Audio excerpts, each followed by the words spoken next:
Trivia question for y'all. Name the only Orange County high school that was represented in 3 CIF championship games in these sports: baseball, football, and basketball.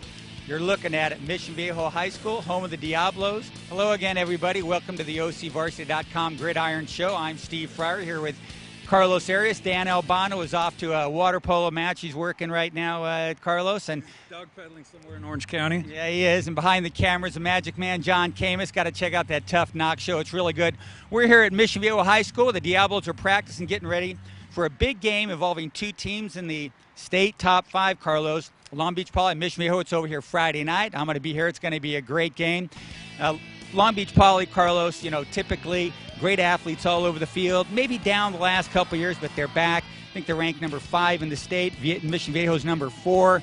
Of course, Mission Viejo, they lost that big game to Don Bosco Prep in the East Coast, came back and got well against La Quinta of La Quinta. That one anymore. That didn't happen. That was on the East Coast, different time zone. It never happened. Yeah, exactly, and that's probably the mindset of the Diablos, and it should be as they get ready to for Long Beach Poly. What do you think about this game? Who's going to win? Well, first of all, the Diablos are playing the Long Beach Poly Sun Devils. These guys got 5 players going to ASU, 2 linebackers, 3 wide receivers. I mean, they're loaded. Poly's known for being, having tons of talent. This year, even more so. It's going to be a hell of a game. So you got a prediction on that? I'm actually predicting the Diablos, though, because Diablos are so much more diverse in their attack. That seems to be the problem with Poly in recent years. They don't seem to have, that same kind of run game, pass game that Mission Viejo has. And that's again this year, but they're just so talented. It's going to be so tough to play them. For more on Mission Viejo's Diablos, we caught up with Coach Bob Johnson and a couple of his players. We're looking forward to this game Friday night. We always do. Poly's a great rivalry of ours, and we've been pretty fortunate. I hope the streak continues. There's a lot of bad blood with it. We beat them. We've never lost to them, and we beat them pretty bad last year. It was really embarrassing for them at home. So we got them at home this year. We want to embarrass them again.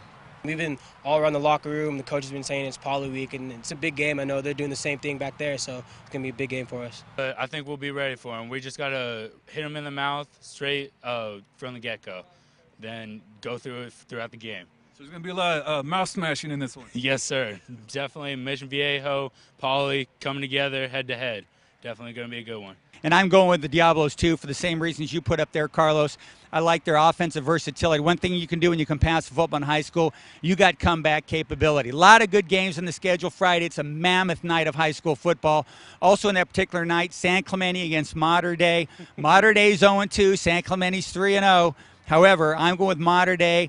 They're just 2 or 3 plays away from being 2-0 against 2 very good football teams. I think they right the ship and they get a W against San Clemente. Mater Dei, last year they start off slowly, then they use San Clemente as their springboard to another great season. This year, San Clemente's really been thinking about that. I was at the game last week, and the Tritons were like, I hope Mater Dei won because we want to play them when they're at their best. Yeah. And so, San Clemente's pumped and ready to go. Orange Lutheran and La Habra Friday at Cerritos College. Orange Lutheran 3-0, La Habra 2-1. Lost a pretty tough game to Servite. They really held their own, made it pretty exciting game. They're getting closer and closer to beating one of those Trinity League teams. Carlos, is Friday night the night that La Habra does beat a Pac-5/Trinity League team? Well, all I want to know is, did Servite take their bagpipes too? I mean, if you win that game, do you take the bagpipes? But God, La Habra's amazing, man. They just go through the gauntlet. They're going to play 3 Trinity League teams. This is the second one. Wow, I don't know if they can beat Olu. La Habra ended up getting Livingston, the quarterback from Olu, and Connor Sullivan's playing great. Then you got that great running back, Jabari Wilson. Sure.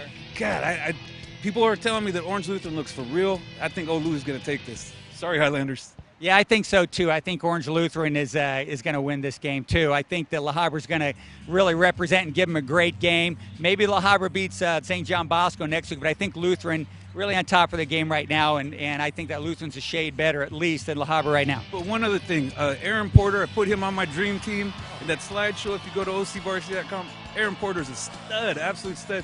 And Brett Bartoloni, what a playmaker. So La Habra's got a chance, but I give the slight edge to Olu. Well, and I'm giving a slight edge here. Aaron Porter is our early pick for Defensive Player of the Year. He was ridiculous in that Servite game, man. Cody Pittman seeing him in his nightmares. Another great game we got coming up Friday, Servite Edison at Huntington Beach High School. This has been a great matchup for the last few years. Even played in the playoffs a couple times in 2009. I think Servite is really on top of it. They're too good defensively. They're going to cause Edison a lot of problems. They got a lot of team speed. They lost Charlie Ediaki to a collarbone bust, it looks like, the really good running back for Survey. But when I saw Andrew Moore in there, big fella, power runner with some good moves, so they may not lose as much people might think in the running game. Edison, pretty interesting-looking team. They got, Cedric Hill is starting to get into the offense over there. Chase Favreau having a very nice season at quarterback. They can run it pretty good, too. The Marquis Ross guy's having a good season. And we always know that defensively they're very quick and get to the football. Edison, not a team to be overlooked, especially when that Sunset League game comes against Los Al. But in this game, I think Servite's the better football team, and they win it. Well, I got to say, you were just talking about nightmares and seeing people in their sleep. I think Chase Favreau is going to be seeing a lot of Butch Pau and JLD. Sorry, Jeremiah, I can't say the whole name correctly, so I don't even want to embarrass you or myself. But he's going to be having nightmares of those two, man. They're all over the field. It's going to be – that's an awesome team to watch play defense. Yeah, it's a – everybody's going with. Okay, it's a ridiculous amount of great football we got going on Friday. And we got Santa Margaret against Carson, and the battle of the small school champions. We got St. Margaret's and Whittier Christian on the schedule too. Pacifica Garden Grove, the battle for Placentia, with Valencia and El Dorado going. It's going to be a wild night of football on Friday. You keep track of all that here. We're going to be doing those updates all Friday night here at OCVarsity.com. A great week of football coming up at OCVarsity.com, where we've got you covered.